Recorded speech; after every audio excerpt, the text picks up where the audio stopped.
Hello guys, ang topic na to karon update sa high frequency power supply unsaon pag-repair step by step. Una, lantaw ng circuitry kung nabay na damage, kung wala so i-check manual.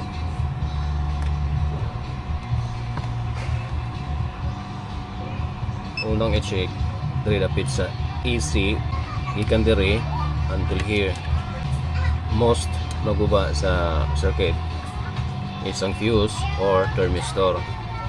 Check ang check ang fuse kung okay, thermistor, and then moving forward up to this bridge diodes, and then kung okay siya, check na po ang bridge diode kung nabay output nga DC.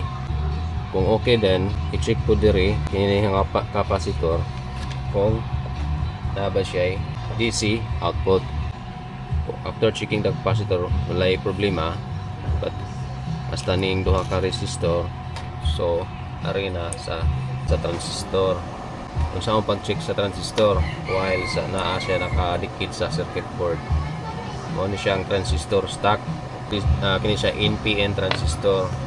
So ang multimeter dapat sa diode sa positive test probe din siya nga kung walay reading,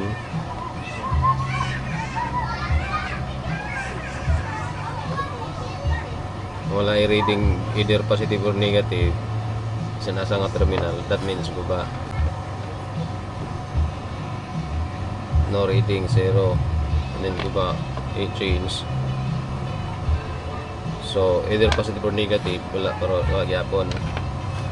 So gubang transistor nailisa na, wala gihapon mo function ang high frequency power supply.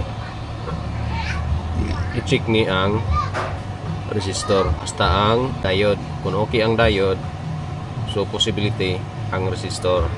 Kini nga resistor ako na ning inilis kung mao ni iyang stock gamay 2.6 ohms ug 2 watts. Akong ilisag dako kung ganong gidako ni siya, pero parehas lang gyapon og resistance 2.6.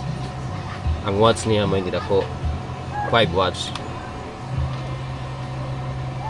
Ang pag-check sa resistor kilo ohms, dapat kini nga resistor is 2.6 ni nga isa, kini sa 25. So kini siya clearly nga guba. So kini nga resistor guba siya 30 na po, ngayon na 25, pero wala patong paubos 35. So guba ni siya nga resistor. Morning nailisa na ko og dako 2.6 ohms 5 watts. Pero after checking this, then replace, okay na siya, wala gihapon. Ang sunod nga i-check kini dinhi nga area,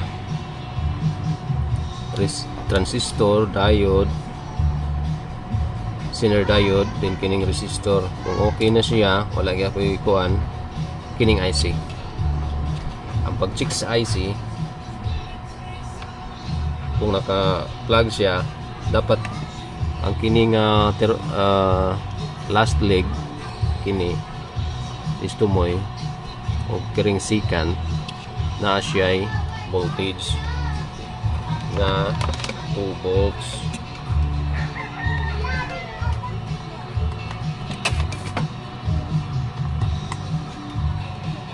Na siya, kaya okay na ni siya, na repair na ako.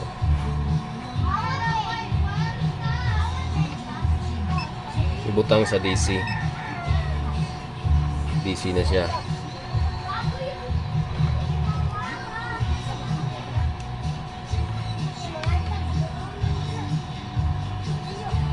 So 2.4 volts, baliktad lang. 2.4 volts na voltage. Pag na voltage, okay siya, wala gyapon siya output, DC output. So ang next check, gikan diri ang transformer until to this terminal, this na capacitor, mga resistor, capacitor na. Yung transformer, i-check di buwa ba na sunog. kini mailhan man ni kay mausab man ni ang color kung sunog siya. So ang Schottky diode mo i-check na pod.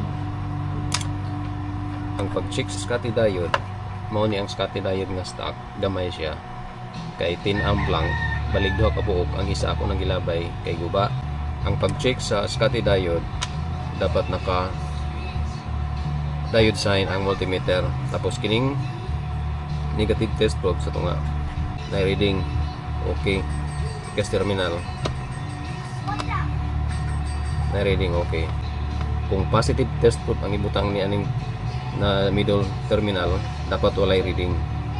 Kung na reading, guba ni nga Schottky.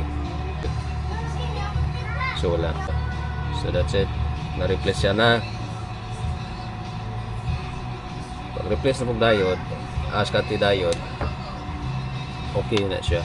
Kung hindi pagyapon, kini mo i-check capacitor o kini nga resistor. Ang akong giilis ani nga diode, Schottky diode, 60 amp 60 amp daw ka buok, so 120 amp na max. Pero it doesn't mean kaya na siya 120 amp.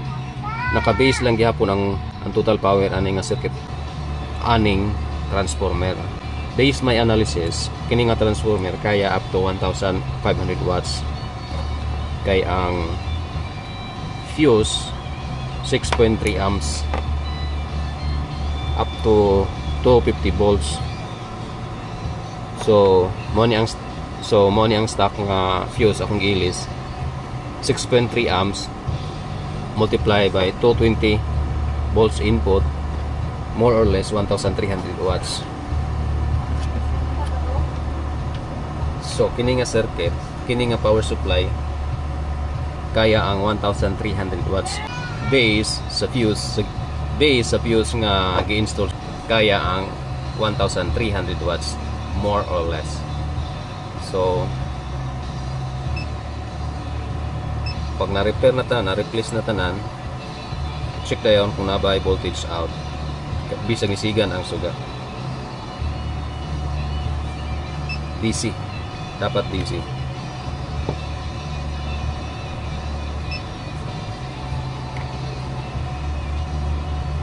14 volts.